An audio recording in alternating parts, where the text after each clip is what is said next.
Hello दोस्तों, स्वागत है आपका मेरे इस यूट्यूब चैनल पर। तो साथियों, आज की इस वीडियो में मैं आपको बताने वाला हूं कि यदि आप एसआईपी करना स्टार्ट करने की सोच रहे हो या आपने एसआईपी स्टार्ट कर दी है, तो आपको इसमें एसआईपी करने से कितना परसेंट रिटर्न आपको देखने को मिल सकता है। तो ये मैं आपको इस वीडियो में बताने वाला हूँ।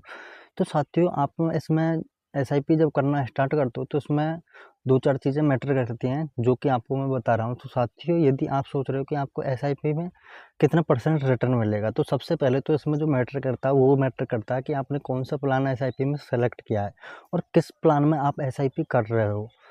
और आप जिस प्लान में एसआईपी कर रहे हो सकता है वो एसआईपी का जो प्लान है वो सही नहीं है और उसमें जो मार्केट है उसमें ट्रेंड आपका अप डाउन भी हो सकता है, जिसकी वजह से इसमें आप कुछ कह नहीं सकते। लेकिन यदि आप अच्छे से आपको वहाँ पे इन्फॉर्मेशन लेकर के यूट्यूब पे बहुत सारी वीडियो वहाँ पे भी, और यदि आप एसआईपी करने की स्टार्ट करने की सोच रहे हो एसआईपी, तो वहाँ पे जब भी आप प्लान सेलेक्ट करते हो कि आप किस में एसआईपी करना चाहते हो, तो वहाँ पे भी आप उसके बारे में अच्छे से जानकारी ले सकते हो कि आपको जिस प्लान में आप एसआईपी करना स्टार्ट कर रहे हो तो उसका जो पास्ट का जो वैल्यू है वो कितना है और उसमें मार्केट में कितने रिटर्न मिला है, कितना नहीं मिला है, उस हिसाब से देख करके आपको सारी चीज़ें और आगे इसका जो फ्यूचर है वो क्या होगा, उस हिसाब से आपको एसआईपी करना स्टार्ट करना चाहिए। लेकिन जब बात आती है ब्याज की, तो साधारण तौर पर माना यह जाता है कि आप किसी भी प्लान को एसआईपी करना स्टार्ट करते हो तो आपको आमतौर पर 12% का रिटर्न वो देखने को मिलता है। लेकिन कई सारी जगह पर ये रिटर्न रिटर्न बढ़ करके 20-30% भी चला जाता है।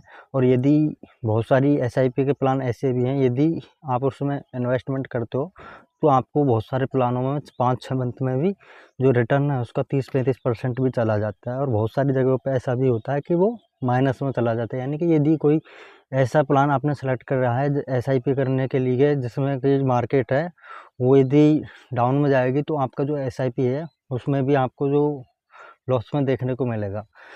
तो इसमें आमतौर पर जो रिटर्न है वो 12% के हिसाब से मिल ही जाता है। इसमें जो मायने ये रखता है कि आपने कौन से प्लान को सेलेक्ट किया है और वो प्लान का जो फ्यूचर वेल्थ है वो क्या है, क्या नहीं है।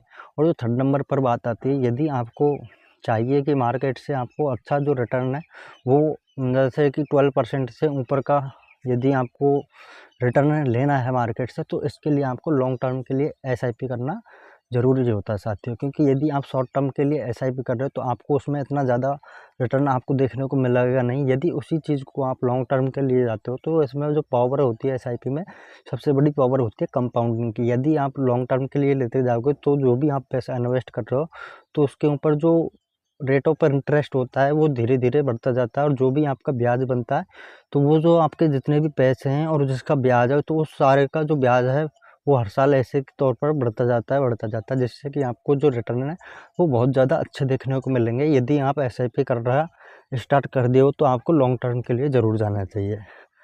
बाकी आपकी कोई भी क्वेरी है तो वो आप कमेंट सेक्शन में लिख सकते हो, मैं उसके ऊपर पे वीडियो लाने की कोशिश करूँगा। तो चलिए मिलते हैं किसी नई वीडियो में किसी नए टॉपिक के साथ। तब तक के लिए जय हिंद, जय भारत।